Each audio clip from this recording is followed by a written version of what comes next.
નિરાશા અથવા તો ડિપ્રેશન એ અત્યારે ઓલમોસ્ટ એવા તમને બહુ ઓછા લોકો મળશે કે જે આનાથી ઘેરાયેલા નહીં હોય.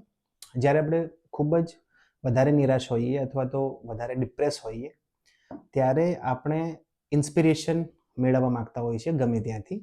એ ઇન્સ્પિરેશન તમને કોઈ પોએમમાંથી મળી જાય, એ ઇન્સ્પિરેશન કદાચ કોઈને તમને કોઈ નાનકડા કોટમાંથી મળી જાય, કોઈના જીવનમાંથી મળી જાય.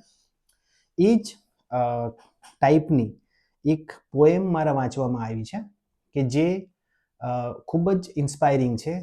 મને તો રેગ્યુલર જ્યારે હું કદાચ કોઈ વાતથી ડિપ્રેસ હોઉં કે નિરાશ હોઉં તો આ પોએમ વારંવાર વાંચું છું. કદાચ તમને પણ એ ઇન્સ્પાયર કરશે. વોલ્ટર ડી વિન્ટલ નામના ઓથરે અથવા તો કવિએ લખેલી છે, ઇંગ્લિશમાં છે. If you think you are beaten, you are.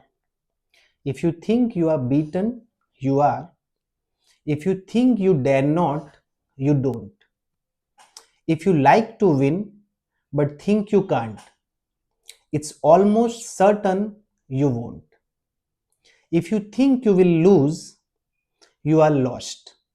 આ જે લાઈન છે બહુ મહત્વની છે કે if you think you will lose you are lost. જો તમે એવું વિચારો છો કે હું કંઈ ગુમાવીશ તો તમે પોતે જ ખોવાઈ જશો.